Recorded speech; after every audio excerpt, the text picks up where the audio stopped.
ketiga, sabr alal aqdiyah hatta la yatasakhatuha.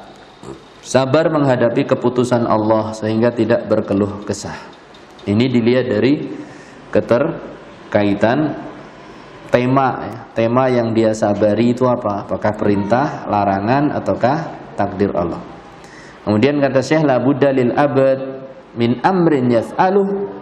Seorang hamba itu pasti akan berhadapan dengan perintah dari Allah yang harus dia kerjakan, wa nahyin yajtanibuh, atau larangan yang harus dia tinggalkan, wa qadarin yasbiru alaiha atau alaihi, dan keputusan Allah, takdir yang dia harus bersabar. Ini jenis pertama, kelompok pertama, dilihat dari keterkaitannya. Ada juga dilihat dari apakah dia ada peluang untuk menghindar ataukah tidak ada peluang. Ini dia menghadapi satu masalah.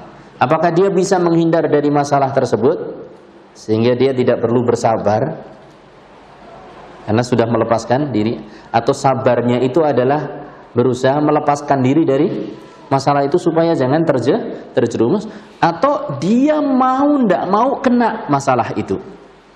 Ini disebut oleh Syekh, sabar ada dua, ikhtiyariyun.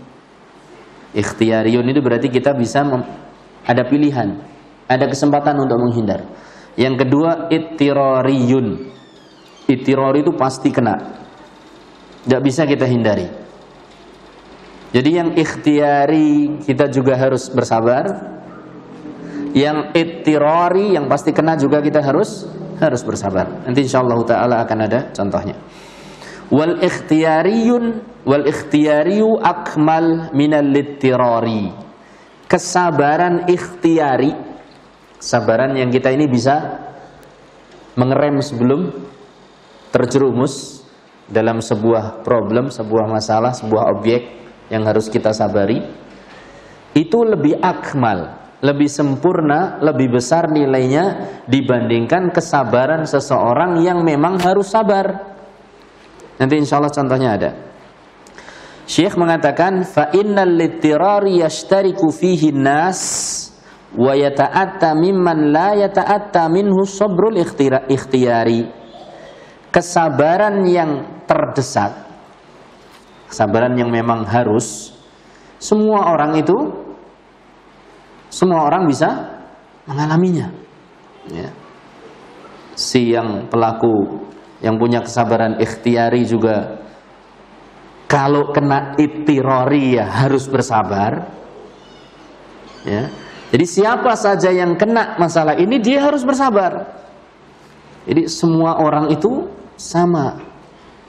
Mimman la yata'atta minhu sabrul ikhtiyar. Padahal kalau dia dihadapkan pada permasalahan yang lain tentang kesabaran pilihan, dia belum tentu bisa bersabar. Tapi begitu kena ya harus bersabar. Contoh begini, contoh gampangnya. Nanti insyaallah ta'ala akan ada rinciannya. Na'udzubillahi min dzalik. Seorang laki-laki berhadapan dengan wanita pezina. Dirayu, dibujuk, digoda, ya. Setiap hari dirayu, dibujuk, digoda. Kalau orang itu menghindar, namanya pakai kesabaran apa? Ikhtiyari. Kesabaran ikhtiyari. Kalau dia terjerumus, kemudian kena penyakit asmara yang menyimpang, bahkan sampai terkena waliyadzubillah penyakit kotor. Hasil perzinaan biasanya apa? AIDS, ya. Kemudian raja singa. Pernah dengar nggih raja singa? Raja monyet. Penyakit raja singa, sipilis, dan yang lain-lain penyakit-penyakit itu, maka orang tersebut terpaksa harus sabar, mau tidak mau sabar. Ya wajib sabar. Karena sudah terlanjur terjerumus. Ini musibah namanya. Tapi belum tentu orang yang seperti itu bisa bersabar di awalnya. Ketika awal dia digoda, dirayu-rayu, belum tentu semua orang itu bisa menghindar dari rayuan tersebut dengan kesabaran dia yang ikhtiari. Seperti kesabaran Nabi Yusuf. Digoda wanita ayu banget, cantik banget. Ya, pernah lihat? Yang pernah saya tanyakan di majelis ini, pernah lihat wanita yang cantik sekali? Bapak-bapak pernah? Belum? Bu katanya belum, Bu. Berarti istrinya gimana ini? Nggak dianggap cantik sekali. Padahal kita kalau ngerayu, nggak ada yang lebih cantik dari dirimu deh.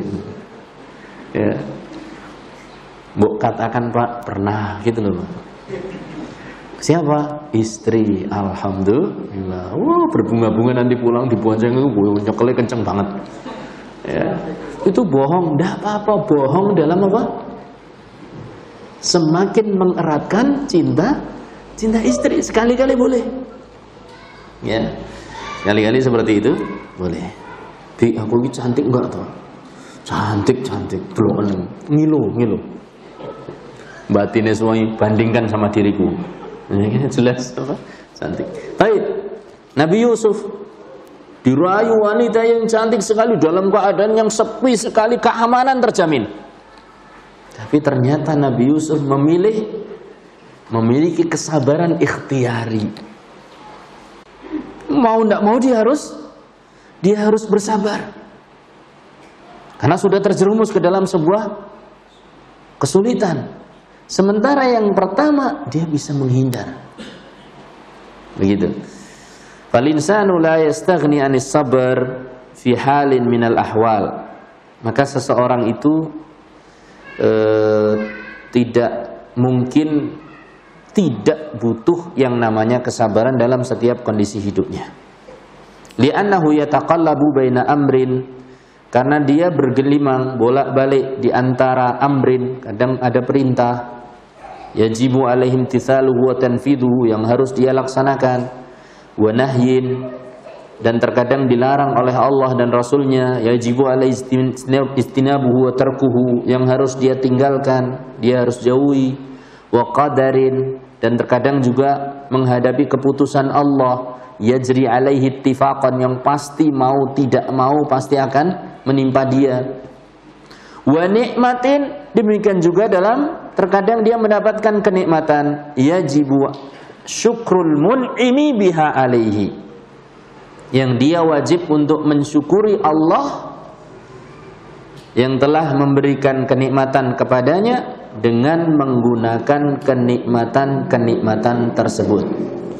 Wa idza kana adil ahwal la tufariqu fasar, ada keputusan Allah, ketetapan Allah, kadang ada kenikmatan, ini tidak mungkin terpisah dari kehidupan kita, maka kita harus terus-menerus melakukan kesabaran. Jadi sabar itu memang luar biasa. Nanti pasangannya sama syukur. Hidup itu ya antara sabar, syukur, sudah itu saja.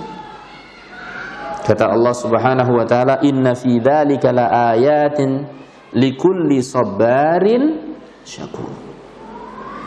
Sesungguhnya dalam kejadian-kejadian tersebut yang disebutkan di ayat sebelumnya, ada tanda-tanda kebesaran Allah bagi orang yang sabar syakur. Banyak bersabar, banyak bersyukur. Siapa itu sabar syakur? Mukmin.